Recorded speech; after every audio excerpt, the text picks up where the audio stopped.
사도행전 15장입니다. 주보에 나와 있는 것처럼 1절, 2절, 6절만 함께 읽겠습니다. 시작. 몇몇 사람이 유대에서 내려와서 이렇게 신도들을 가르쳤다. 여러분이 모세의 관례대로 할례를 받지 않으면 구원을 얻을 수 없습니다. 그래서 바울과 바나바 두 사람과 그들 사이에 적지 않은 충돌과 논쟁이 벌어졌다. 드디어 안디옥 교회는 이 문제로 바울과 바나바와 신도들 가운데 몇 사람을 예루살렘으로 올라가게 해서 사도들과 장로들을 찾아보게 하였다. 사도들과 장로들이 이 문제를 다루려고 모였다. 아멘. 우리 좌우에 계신 분들 축복하겠습니다. 하늘 복 많이 받으십시오. 하늘 복 많이 받으시기 바랍니다. 한 번 더 축복할까요? 영혼을 위해 기꺼이 상처 받으세요. 시작. 영혼을 위해 기꺼이 상처 받으십시오. 네. 이렇게 멀쩡한 모습으로 주님 앞에 가는 분들이 한 분도 없으시길 바랍니다. 아멘 안 해요? 여기저기 병원을 품고 섬기다가 찢긴 상처의 흔적을 가지고 주님 앞에 설 수 있는 우리 모두가 되셨으면 좋겠습니다. 아멘. 사람이 모이는 곳에는 갈등을 피할 수가 없습니다. 어떤 때는 관계에서 갈등을 경험하기도 하고요. 어떤 때는 이해관계 때문에 갈등하기도 합니다. 그리고 어떤 갈등은 원칙의 문제 때문에 갈등하는 경우도 있습니다. 예를 들어서 동성애 문제, 기독교계 안에서도 이런 갈등이 있거든요. 동성애자에게 목사 안수를 줄 수 있냐 없냐, 이런 원칙의 문제를 두고 갈등하는데 우리는 당연히 안 된다고 생각하죠. 그런데 어느 교단에서는 인정해 줘야 된다, 또 이렇게 이야기를 합니다. 어떤 경우에는 성경의 권위를 가지고도 갈등하는 경우가 있는데 당연히 우리는 오류가 없는 하나님의 말씀이다 이렇게 받아들이지만 어느 교단에서는 또 영적인 문제에 대해서는 오류가 없지만 과학적인 문제에 대해서는 조금 오류가 있을 수 있다 이렇게 주장하며 갈등하는 경우가 있습니다. 또 교회 안에서도 방언을 해야 되냐 말아야 되냐, 방언이 하늘의 언어냐 아니냐, 이런 걸 가지고 갈등하기도 합니다. 이런 원칙적인 문제로 인한 갈등은 쉽게 해결이 될까요? 안 될까요? 네, 좀 어렵습니다. 제가 얼마 전에 갈등을 해결하는 지혜라는 제목으로 아브라함이 롯이죠. 맨날 헷갈려.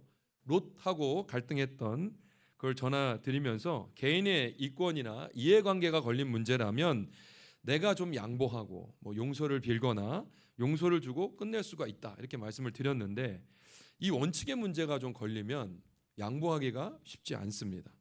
그래서 교회 안에서 갈등이 생겼을 때 이걸 해결하기가 어려운 부분도 이런 원칙의 문제가 갈등의 원인이기 때문인 경우가 많습니다.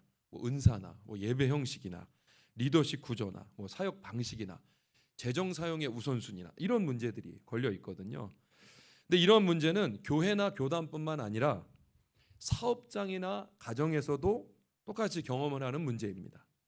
두 사람이 동업을 시작했다가 사업을 어떻게 운영할 것이냐 이런 문제를 가지고 운영 방식을 놓고 갈등하다가 갈라서는 경우들도 있고요. 가정에서도 자녀를 어떻게 양육할 것이냐 이 방식의 문제를 놓고 엄마 아빠가 충돌하는 경우가 있습니다. 아빠는 자식은 엄하게 키워야 된다 이렇게 주장을 하고 엄마는 사랑을 주고 기다려줘야죠 이렇게 말을 합니다. 이런 원칙에 의한 갈등과 충돌은 쉽게 해결이 되지 않아요. 그래서 어떻게 하면 이 원칙으로 인한 갈등과 충돌을 지혜롭게 해결해 갈 수 있을까, 그 방법을 오늘 성경 본문을 통해서 좀 나눠보려고 합니다. 안디옥 교회가 이 원칙의 문제를 가지고 갈등이 생겼어요. 그래서 어떻게 해결했을까, 이것을 통해 우리가 지혜를 얻는 시간이 되셨으면 좋겠습니다. 우리가 원칙으로 인한 갈등이 생겼을 때 이걸 해결하기에 앞서 우리가 먼저 기본적으로 인정해야 될 것이 있습니다. 그게 뭐냐면 사람이 모인 곳에는 반드시 서로 다른 관점, 서로 다른 원칙, 서로 다른 확신을 가진 사람들이 있다라는 것을 인정하는 겁니다. 맞아요, 안 맞아요? 맞죠? 뻔한 이야기 같은데 이 뻔한 사실을 인정하지 못하며 사는 것 같습니다. 다 나갔길 바라는 거예요. 다른 사람이 자신과 다른 의견을 내놓으면 우리는 어떻게 반응해요? 불쾌해하고 그런 사람을 몹쓸 사람처럼 취급하는 경우가 있습니다. 우리 모두가 성격이 달라요. 자라온 환경이 다릅니다. 부부 사이도 그렇고 부모 자녀 사이조차도 서로 다릅니다. 사업체나 교회에서도 마찬가지예요. 나와 다른 확신, 다른 관점, 다른 가치관을 가진 사람들을 반드시 만나게 된다. 이 사실을 늘 염두에 두는 것이 좋습니다. 이것을 미리 예상하고 있으면 이런 원칙의 문제로 충돌이 생겼을 때 지나치게 분개하거나 과잉 반응하는 위험을 피할 수가 있어요. 자, 다시요. 사람들이 모여 있으면 다 다릅니다. 성격이 다르고 자라온 환경이 다르고 확신이 다르고 원칙이 다르고 그러다 보니까 그런 문제가 생겼을 때 다르다라는 사실을 알 때 지나치게 분개하거나 감정적으로 과잉 반응하는 위험을 피할 수가 있다라는 겁니다. 우리 모두가 다 다르다고 그랬죠. 다르다 보니까 갈등은 피할 수가 없습니다. 따라서 우리는 이 관점의 차이를 예상하고 인정할 수 있어야 돼요. 이거 알아요, 몰라요? 다 알죠. 근데 문제는 뭐예요? 이렇게 못 산다는 게 문제인 거예요. 그 갈등이 생겼을 순간에 우리는 먼저 감정적으로 반응하지, 다를 수 있구나, 이 판단을 못 한다는 거예요. 다시 한번 이것을 기억하실 수 있기를 바랍니다. 뿐만 아니라 나와 다른 확신을 가진 사람의 입장을 이해해 줄 수 있어야 돼요. 당시 안디옥 교회 안에서 갈등하게 된 원칙의 문제가 뭐냐면 할례 문제였습니다. 크리스찬들에게 할례를 해야 되냐 말아야 되냐. 15장 1절을 보시면 여러분이 모세의 관례대로 할례를 받지 않으면 구원을 얻을 수 없습니다. 이 구원론에 대한 원칙의 문제를 이야기하고 있는 거예요. 근데 이 구절을 읽으면서 우리 입장에서 아주 단순하게 이 율법주의자들 이렇게 매도해 버리기가 쉽거든요. 근데 이렇게 주장하는 그분들의 입장에서 좀 생각해 보면 그렇게 주장할 만한 나름의 이유와 근거가 있어요.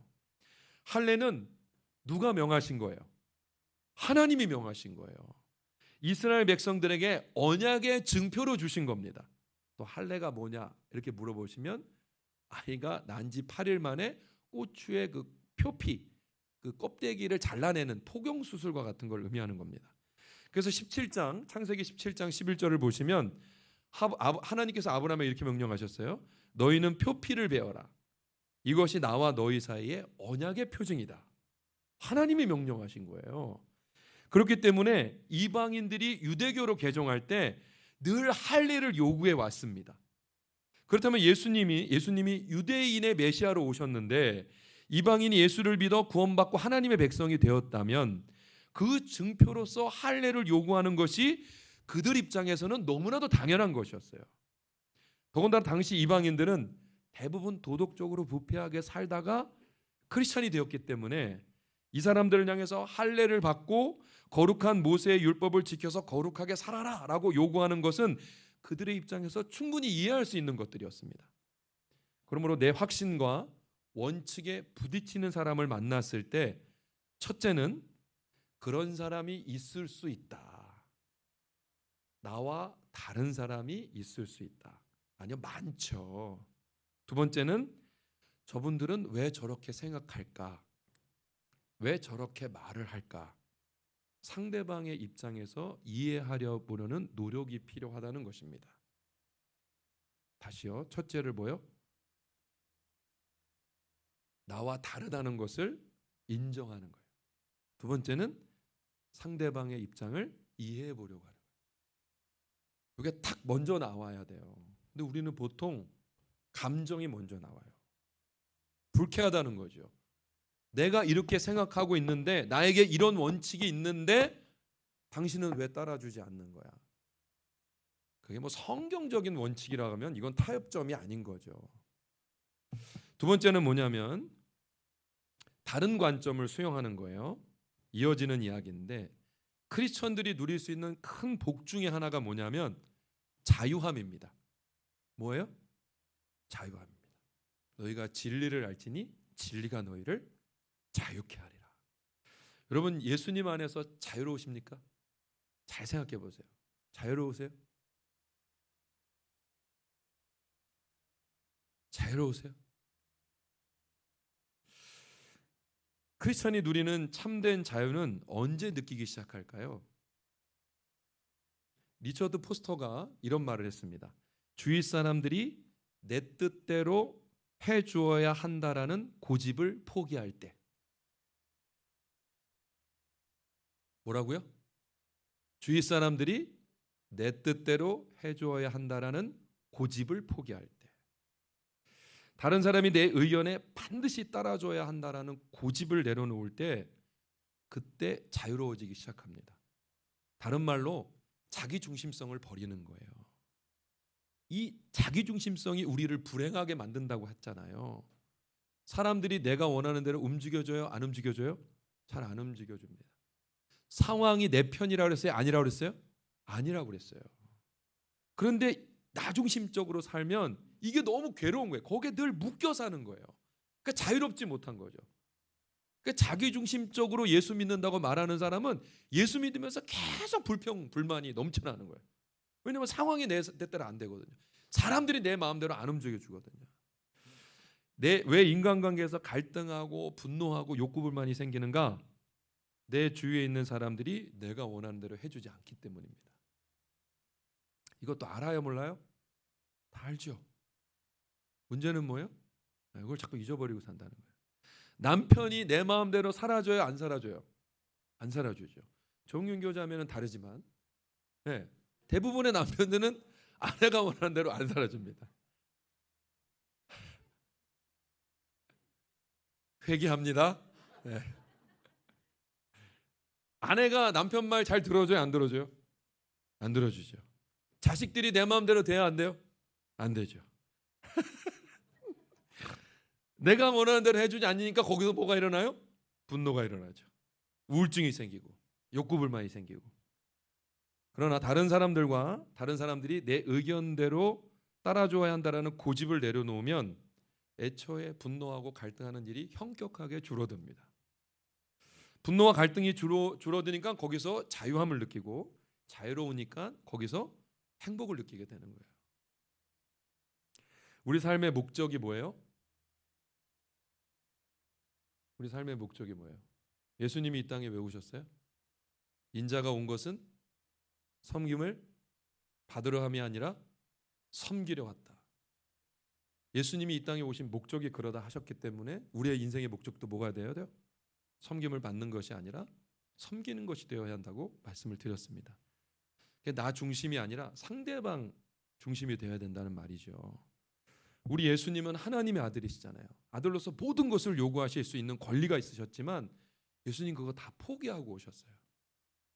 우리 주님이 이런 분이심을 깨달을 때 우리 역시 주변 사람들을 향해서 내 의견대로 반드시 따라줘야 된다라는 고집을 내려놓을 수가 있는 것입니다. 실제로 우리 교회 성도님들은 저는 많이 성숙하시다라고 생각을 해요. 이건 그냥 제가 입술에 침을 바르고 얘기하겠습니다. 우리 교회 성도님들은 많이 성숙하십니다. 왜 그러냐면 자기 고집을 내려놓을 줄 아는 분들이기 때문에 그런 거예요. 우리 생명의 삶에서 고린도 교회 배웠잖아요. 고린도 전서 1장을 읽을 때만 해도 영적인 걸 엄청 경험한 교인들이었는데 3장만 딱 가면 사도 바울이 그 교인들을 향해서 뭐라 그래요? 너희들은 영적인 어린아이다. 왜 맨날 시기하고 질투하고 분노하고 싸우냐? 너희들 자아가 아직 깨어지질 않아서 영적인 어린아이로 살고 있는 거야. 그 영적인 어린아이가 모여있는 집단은 매번 치고받고 싸웁니다. 미워하고 분노하고 갈등하고. 근데 우리 교회는 그래요, 안 그래요? 저 모르는 그런 갈등이 있어요? 대부분 물론 갈등이 없을 수는 없지만 그걸 성숙하게 그럴 수 있지 라고 넘기고 이해하고 참아주고 기다려주고, 그래서 성숙하다라는 말씀을 드리는 겁니다. 그렇게 그런 마음이 있으니까 나 자신도 편해지고 이웃과의 관계도 편안해질 수밖에 없는 것이죠. 교회 안에 이런 분들이 하나 둘씩 늘어나니까 회의를 해도 싸울 일이 없고 싸우더라도 금방 화해하고 관계도 부드럽게 같이 협력하여 일하는 거죠. 그래서 내가 자유로우니까 말이나 행동, 태도에 있어서도 자연스러움과 평안함이 자연스럽게 묻어나오는 거죠. 우리는 나와 다른 관점, 확신, 원칙을 가진 사람들과 섞여 살게 되어 있습니다. 원칙적인 문제로 부딪혀서 갈등이 일어나기 전에 우리가 할 수 있는 일은 진리의 문제, 본질적인 문제가 아니라면 서로 이해하고 용납해 주는 자세가 필요하다는 거예요. 그래서 우리가 자주 쓰는 말이 뭐예요?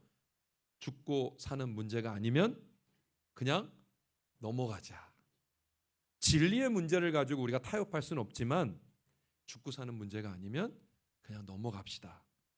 사람들이 꼭 내가 원하는 대로 해줘야 한다는 것을 포기하라는 말입니다.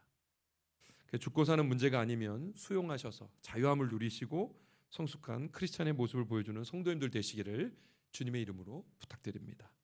세 번째는 이런 원칙의 문제, 그냥 좋은 게 좋은 거다라고 양보하기가 어렵다고 말씀드렸어요. 사소한 일이나 개인적인 이익이나 감정에 관한 문제라면 얼마든지 양보하고 용서를 구하거나 손해도 보면서 내가 이렇게 양보할 수 있지만 어떤 원칙은 너무나도 중요하고 본질적인 것이어서 양보하기가 어려운 것이 있습니다. 이럴 때는 어떻게 해야 되냐? 공개적으로 토의를 하는 것이 필요하다는 거예요. 안디옥 교회에 어떤 문제가 있었다 그랬죠? 할례 문제가 있다고 그랬죠. 이거 구원론에 있어서 굉장히 중요한 문제였거든요. 사도행전 16장을 보면 사도 바울은 디모데를 데리고 다닐 때 할례를 받게 했어요. 디모데는 어머니가 유대인이었지만 아버지가 이방인이었기 때문에 디모데와 함께 전도여행을 떠났을 때 유대인들에게 걸림돌이 되지 않기 위해서 그냥 할례를 주었던 거예요. 바울에게 이 할례의 문제는 죽고 사는 문제가 아니었기 때문에 그냥 할례를 줬던 거예요. 근데 지금 안디옥 교회 상황은 좀 달랐습니다. 할례 문제가 불거지면서 이 문제가 구원의 본질이 뭐냐, 이방인의 위치는 뭐냐, 이런 신앙의 뿌리를 건드리는 문제까지 나가게 된 겁니다. 그래서 그냥 이게 좋은 게 좋은 거다라는 식으로 은혜롭게 합시다 이렇게 말할 수가 없는 상황이 된 거예요. 그래서 안디옥 교회가 어떻게 했느냐, 2절에 보시면 바울과 바나바 그리고 신도 몇 사람을 예루살렘으로 가게 해서 공개적인 토의를 통해서 정확한 원칙을 세워주십시오라고 요청을 하게 됩니다. 우리의 삶 가운데 다른 가치관이나 원칙의 문제로 이렇게 부딪힘이 생겼을 때 죽고 사는 문제가 아니라면 넘기는 것이 맞습니다. 그러나 이게 타협의 여지가 없는 본질적인 원칙의 문제라고 한다면 충돌이 일어났을 때 외면하거나 힘으로 밀어붙이지 않고 공개적으로 토론을 통해서 원칙을 정하는 것이 필요한 거예요. 왜 이런 문제가 생겼는가? 하나님이 원하시는 것이 무엇인가? 성경적인 방법은 무엇인가? 이것을 리더십들이나 이런 걸 통해서 공개적으로 이야기를 나눠서 정리하는 것이 필요하다는 거예요. 그래서 이 원칙적인 문제로 충돌하다 보면 이 원칙의 문제가 어느새 감정적인 문제로 넘어갈 수 있습니다.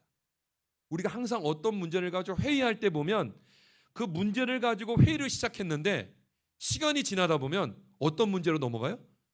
감정의 문제로 넘어가가지고 막 소리 지르고 싸우다가 엉뚱하게 결론을 내리는 일들이 많이 있어요. 특별히 한국 사람들은 더 감정적이에요. 그래서 이 원칙의 문제로 시작됐던 이 토론이 감정의 문제로 부딪혀서 다른 여러 가지 문제로 확산이 되는 경우들이 많습니다.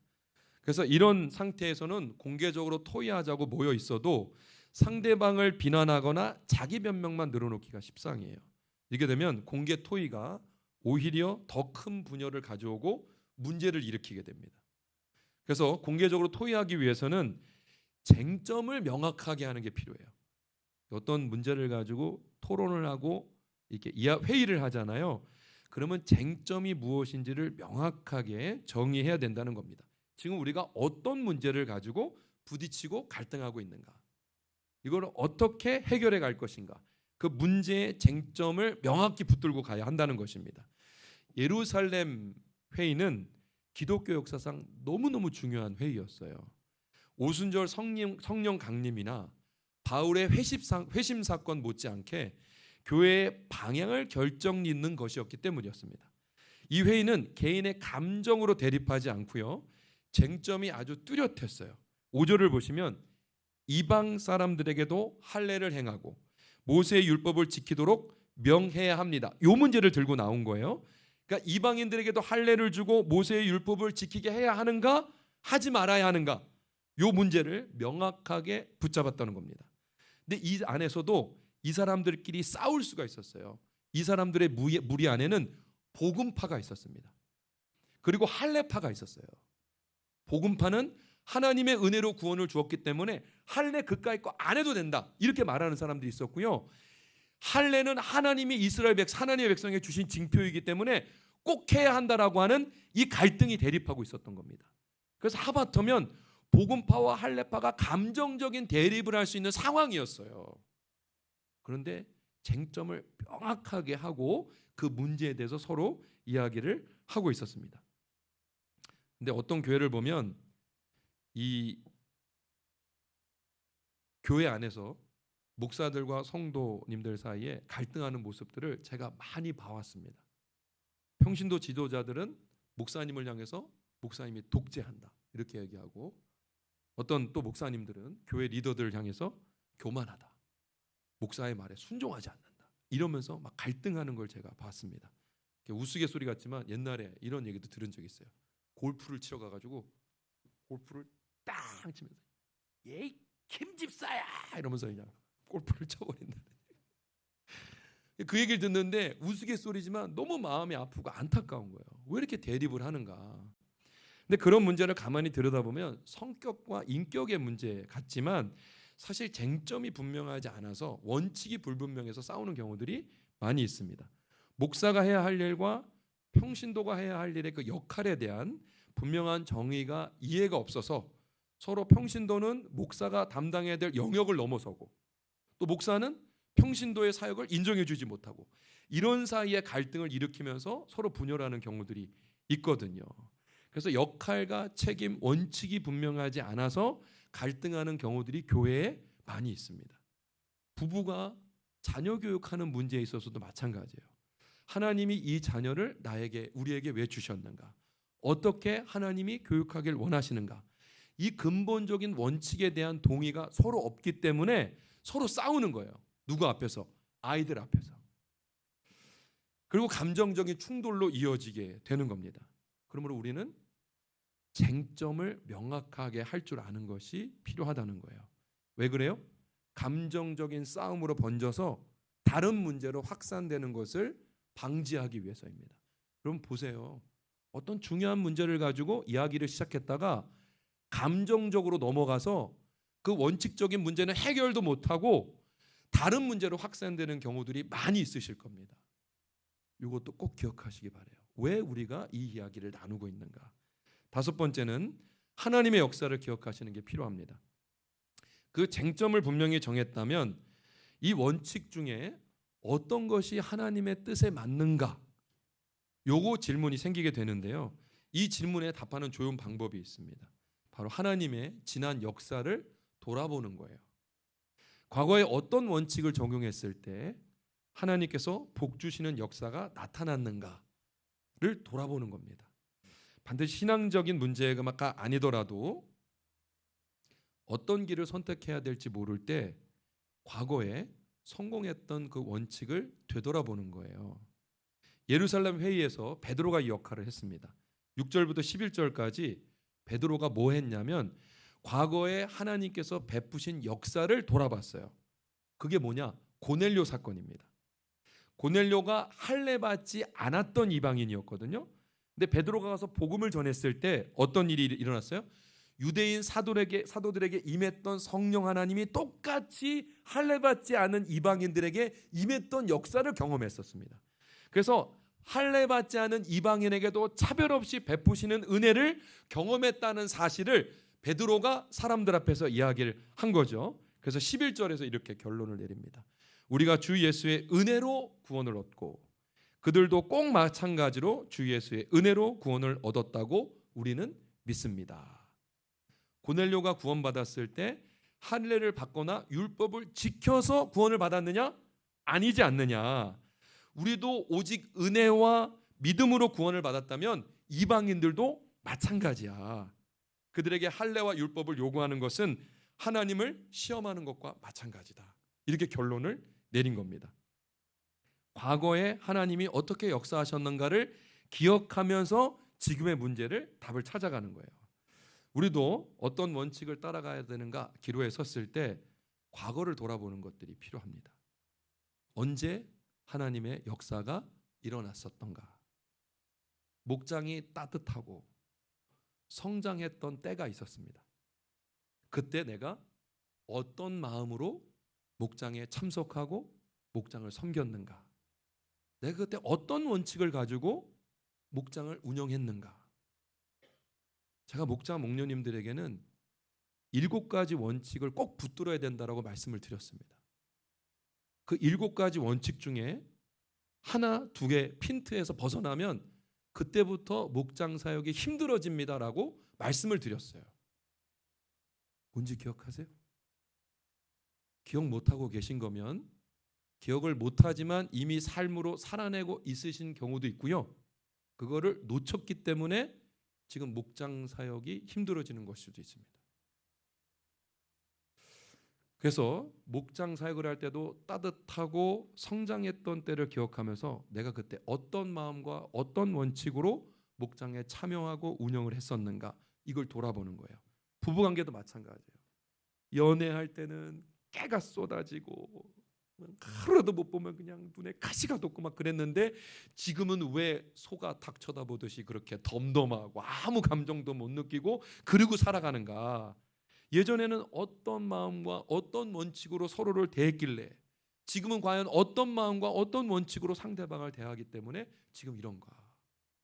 저는 지금 봐도 설레고 지금 봐도 너무 행복하고.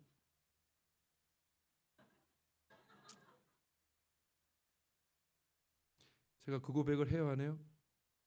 네, 카톡에다 이렇게 합니다. 오랜 시간 못 보면 보고 싶다고 얘기하고, 당신을 못 봐서 힘이 없다고 내가 얘기하고, 그렇게 주책을 떨고 삽니다. 하나님과의 관계도 마찬가지예요. 예전에는 하나님께 예배드리고 교회를 봉사하는 게 참 즐거웠는데 지금은 덤덤해지고 교회 사역 좀 하라 그러면 부담스럽게 하고. 왜 그런가? 예전에는 내가 어떤 마음과 어떤 원칙을 가지고 신앙생활을 했었던가. 여러분 인생을 되돌아보면 하나님의 기도의 응답을 경험하면서 신나게 신앙생활을 했었던 때가 있었을 겁니다. 근데 지금 만약에 그러지 않다면 그때는 내가 어떤 마음으로 신앙생활을 했었던가 돌아보시는 게 필요해요.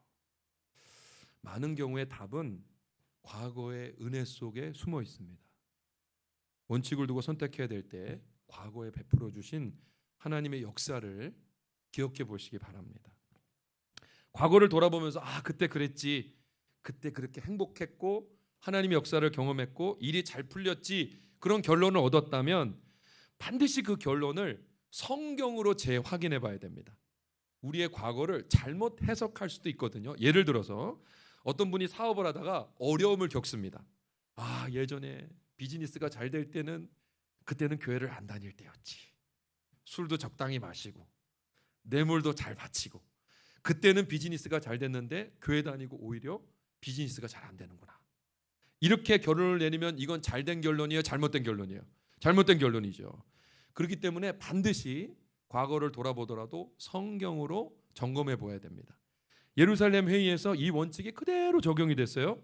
예루살렘 교회 담임 목사님 역할을 했던 분이 누구예요? 예수님의 동생 야고보였잖아요. 그 야고보가 13절부터 18절에 구약 성경을 인용합니다. 그게 뭐냐? 아모스 9장 11절 12절 말씀을 가지고 베드로가 내린 결정이 옳다라는 것을 구약 성경을 통해서 확인을 시켜주는 작업을 해요. 그래서 아모스의 예언의 핵심이 뭐냐면 하나님께서 메시아를 통해서 다윗의 왕조를 일으키실 것이고 그 통치 아래서 이방인들도 하나님의 백성이 될 것이다. 이런 예언이 기록되어 있거든요. 그래서 성경 말씀을 통해서 베드로의 결론이 맞다라는 사실을 확증시켜 준 겁니다. 우리 역시 어떤 올바른 원칙을 찾았다고 생각했을 때 반드시 성경으로 재확인을 해봐야 됩니다. 사업이나 자녀 교육, 인간관계에 대해서 누군가가 나한테 조언을 해줄 수가 있어요. 근데 그럴듯하고 그 이야기를 들었을 때 당장 유익을 얻을 것 같다. 그래서 귀가 솔깃하더라도 뭔 작업을 거쳐야 돼요? 이게 성경적이냐 아니냐라는 것을 반드시 점검해 봐야 됩니다. 그 위버맨 씨라고 하는 책이 있어요. 위버맨 씨가 초인이라는 건데 그 니체가 쓴 글을 가지고 익명의 저자들이 어떤 삶의 원칙 그리고 인간관계 뭐 이런 것들을 정리하는데 책을 읽어보면 되게 그럴듯합니다. 근데 그거는 정말 귀가 솔깃하고 와 이렇게 살아야겠다 이런 마음을 갖게 하는데 그 책의 문제가 뭐냐면 성경과 대립을 하는 인간 스스로의 힘으로 극복해 나가라. 이게 그 책의 핵심 메시지예요. 근데 성경은 뭐예요? 너희 힘으로 할 수 없으니 하나님의 은혜를 의지해라 이거잖아요. 근데 아무리 좋은 책이라도 그런 인간 처세술에 대한 이야기를 듣다 보면 하나님을 버리고 나 스스로의 힘으로 살아보려고 하는 그런 메시지를 받아들이게 되는 거예요. 그래서 어떠한 조언이나 좋은 얘기가 들어왔을 때에도 이게 성경적으로 맞냐 맞지 않느냐를 점검해 보는 자세가 늘 필요합니다. 아멘? 그럼 부처님의 가르침을 들을 때도 마찬가지예요. 들을 때는 다 맞는 것 같아요. 다 옳은 것 같아요. 그렇다고 들으라는 말은 아니에요. 하지만 그 모든 이야기들을 성경으로 다시 한번 확인해 보는 것들이 필요합니다. 모르시면 누구한테 물어보면 돼요? 목자님한테 물어보면 돼요. 이게 성경적으로 맞습니까? 맞지 않습니까? 그래서 우리가 멈춰서서 이 조언이 성경적으로 합당한가 그렇지 않은가를 확인해 보셔야 됩니다. 그렇지 않고 그냥 따랐을 경우에는 잠시 성공하는지는 모르지만 반드시 그것으로 인해서 무너지게 되어 있습니다. 그래서 어떠한 충고나 원칙이든 하나님의 말씀으로 확인되지 않으면 일시적인 기쁨과 유익을 줄지는 모르지만 결국에는 그거로 인해 더 큰 문제가 발생될 수 있다는 사실을 꼭 기억하시고 어떤 결론을 내리든지 성경을 통해서 재확인하실 수 있기를 주님의 이름으로 부탁드립니다. 네, 마지막은요. 예루살렘 회의의 결정이 19절에 딱 나옵니다. 19절 말씀 한번 같이 읽어볼까요? 시작. 그러므로 내 판단으로는 괴롭히지 말고. 이 회의의 결론이 뭐냐면 이방인들에게 구원의 조건으로 할례나 율법 준수를 요구해서는 안 된다라고 결론을 내린 거예요. 말하자면 할례파와 복음파 사이에 갈등이 생긴 거라 그랬잖아요. 그럼 누가 이겼어요 지금? 복음파의 주장이 이긴 겁니다. 복음파의 원칙이 성경대로 옳다는 것이 지금 판정이 난 거예요. 그런데 그 뒤에 나오는 20절을 보면 다만 그들에게 편지를 보내서 우상에게 바친 더러운 음식과 음행과 목매어 죽인 것과 피를 멀리하라고 하는 것이 좋겠습니다. 이렇게 결론을 짓거든요. 이게 무슨 말이냐면 복음파의 원칙대로 하기로 했지만 다수파였던 할례파 유대인들을 사랑으로 배려를 해준 겁니다. 유대인들이 안식일만 되면 오랜 시간 동안 모세의 글을 읽으면서 음식에 대해서 철저히 교육을 받고 그걸 지켜왔어요.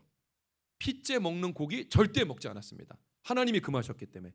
또 우상에게 제물로 바쳐진 고기는 절대 먹지 않았어요. 할례를 받거나 율법을 지켜야 구원을 얻는 것은 아니지만 이방인 크리스찬들이 막 핏째 고기를 먹거나 우상에게 바쳐진 고기를 막 먹으면 유대인 크리스찬들에게 큰 시험거리가 될 수 있기 때문에 이게 구원의 문제는 아니지만 유대인 지체들을 위해서 핏째 먹거나 음행을 하거나 우상에게 제물 드린 것들은 먹지 않도록 규정을 정해주자라고 배려하는 마음으로 타협을 정해준 겁니다. 이 원칙의 문제로 부딪혔을 때 이것을 통해 뭘 보냐면 사랑으로 마무리되어야 한다는 거예요.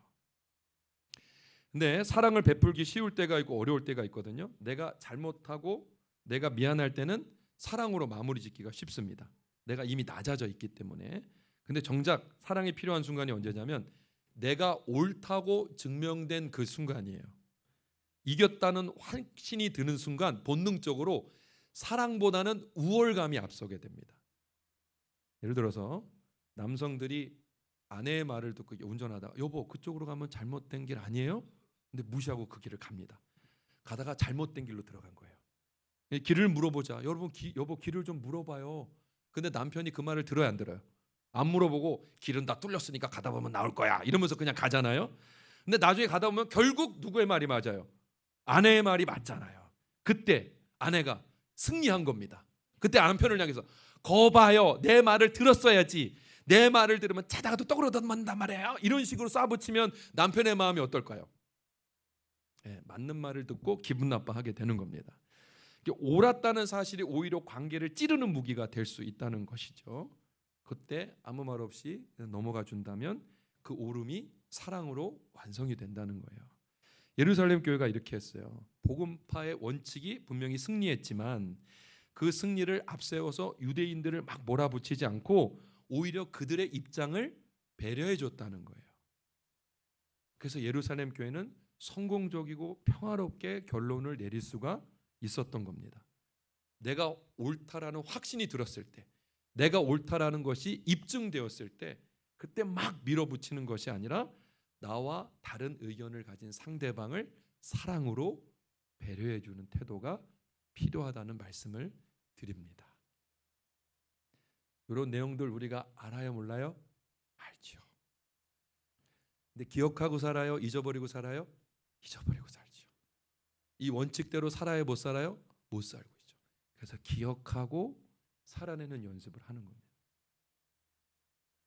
개인적인 이권이나 감정의 갈등보다 원칙으로 인한 갈등은 해결하기가 어렵습니다. 오늘 나눈 이 7가지 원칙을 오늘 이 시간에만 잠깐 듣고 덮어놓는 것이 아니라 반복해서 보셔요. 그리고 갈등의 문제가 생겼을 때 이게 개인적인 감정이냐 이권의 문제이냐 원칙으로 인한 갈등이냐 이거를 먼저 분별하시고, 개인적인 감정이나 이익의 문제라면 2주 전인가 3주 전에 했던 설교의 말씀을 적용하시고, 이게 원칙의 문제라고 해당한다면 오늘 삶의 원칙을 적용해 가시면서 하나님의 지혜로 이 문제들을 해결해 나가실 수 있기를 주님의 이름으로 부탁드립니다.